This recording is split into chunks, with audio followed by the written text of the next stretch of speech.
Hello, beautiful people. Welcome to another inspiring episode of Free Talk with Celebrity Jaja. And here with me in the house today, it's my God. I call him the prophetic MC. You're welcome, sir. Thank you. It's another privilege to be here live with you today on Celebrity Jaja Talk Show. Wow. Before we dive in, tell us, who is the prophetic MC beyond the mic?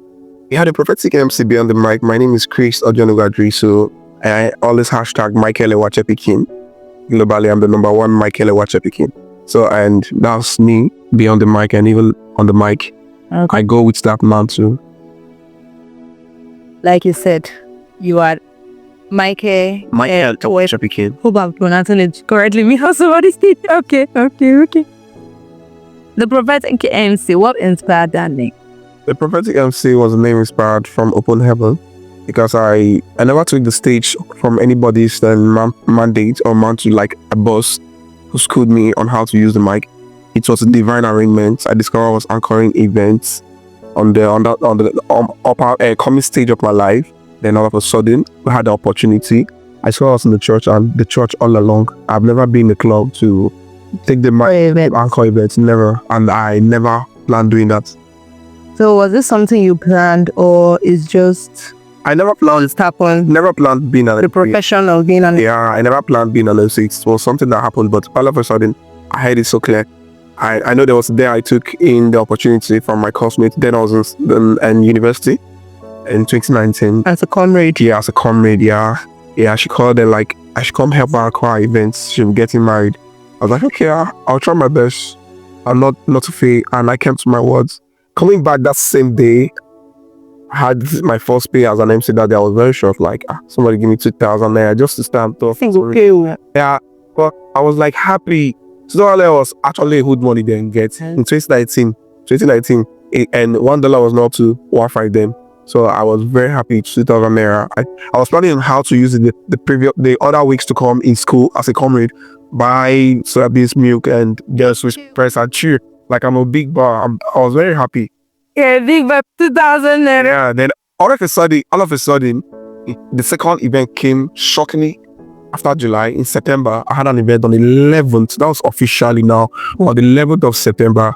So that date was given for that event. She was like, she'll pay me 5K. From 2,000 I got 5K. I was like, wow. Yes. Added. Yeah, I was like, wow. And I did a word then. This was one of the reasons for the prophetic my God. I told her, on the 11th of September, which is your wedding, don't be scared, like the traditional marriage. There will be no drop of rain. Don't panic. Oh, wow. She said, why am I giving her this and this girls? Why am I speaking with this girl? I told her, Michael Ewache's son. Now I'm speaking from the inside of what we know. We don't just talk when we come from the glory of His Majesty. It's prophetic. It's prophetic. So she was like, why? That even the husband she's getting married is a pastor in a church, a Bible church, and he has not spoken like this. I said, see, if it would real drops today, then don't let me Michael Ewachepikin. And to God, to keep His word and honor His made it happen. There was no drop of rain, but the weather was very cloudy. Very cloudy. There was no rain.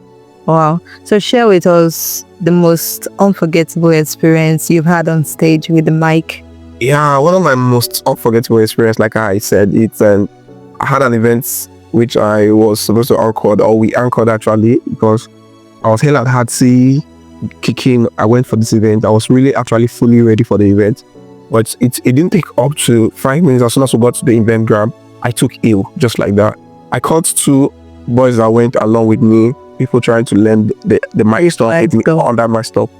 So I told them, let's pray. We prayed, and I believe God. Immediately I spoke prophetically, and that arrow of affliction jacked back to the pit of hell, and I took the mic on stage. I didn't even beg for any of the boys to come and help me. I did everything so perfectly, and then God showed up. After that Friday event, we went to 2 other weddings the next day, and it was God all the way. Wow. So of course, every journey comes with its challenges. Every journey that you start, there's always 1 or 2 things that gets to be a challenge. So as an MC, what has been your greatest challenge so far? And one of our greatest challenge, I'll say mobility, and then mobility. Well, we know we're getting some, yeah. And we are a project in progress in God's hand. Yeah, so we are not rushing it. So mobility has been the problem. I can't say finance has been my problem. So it's getting to any event or anywhere. So it's just mobility. Yeah, mobility. So you get there, get there on your own time. Yes. Sometimes you call all these boat riders that really take your time.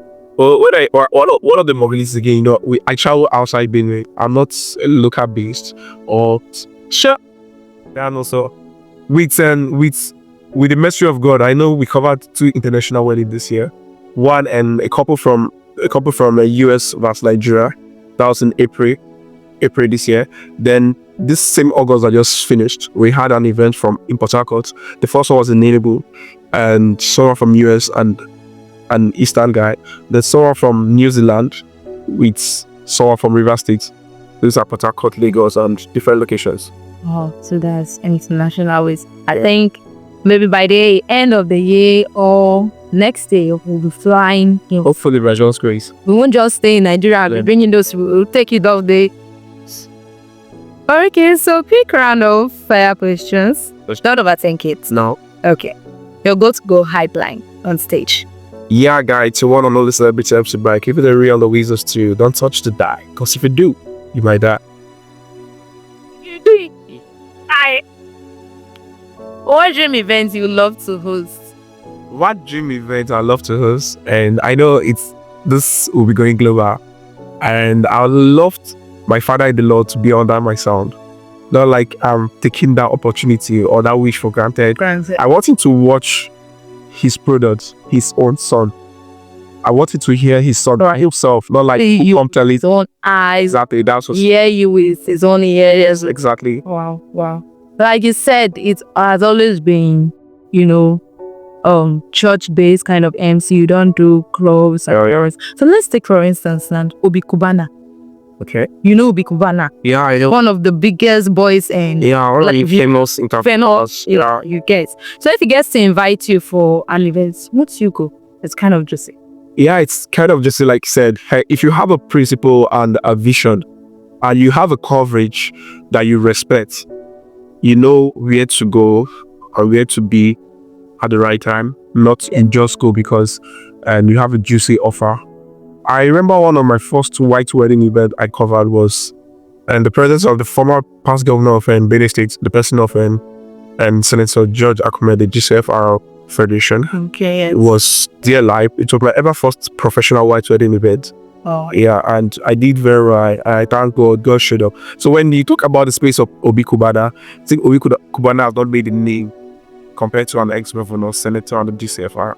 If the event is on the vulgar space, I would say no, because I am this prophetic MC that when I mean a prophetic, I am. Yeah, that's good. Even in events, weddings, and then anniversaries of things we covered, we see the hand of God, we see the face of God in everything we do.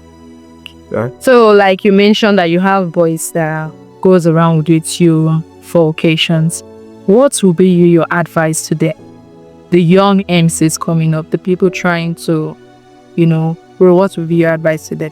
One of my biggest advice for anybody coming on stage to use the mic, even though you're not coming as a professional MC, I want to do the hype stuff, I'll advise people to stay off drugs. I know girls who want to learn MC and then they are also doing well in the field. And for the guys, I advise to stay off drugs, marijuana, alcohol before you do your mic job. I've never been on any of this before. Most times I go, like 95% of my events, I go with empty stomach. I don't eat from home. I don't even eat on event grounds. So I do my mic very well, and then no alcohol. My biggest energy I get when I do events, I drink normal temperature water. Oh. Yes. So, what legacy do you want to leave behind the mic? The legacy I want to leave behind the mic, I just want to be me, be kind, and then be useful to my generation. Be useful to your generation. That's the word. My word is waiting for me. Yes, just be useful to your generation. Wow. It's such an amazing conversation with my God here. Thank you so much, the Prophetic MC. Thank you for being on this wonderful show. It's an amazing time and I enjoyed listening to what you said, and I know the people watching also enjoyed what you just poured out here today. So I believe many watching have learned that the mic is more than just hype. It is about purpose. Know your purpose. As an MC, as anybody with the mic, know your purpose. Closing the show today, I remain your host, your celebrity chacha. Thank you.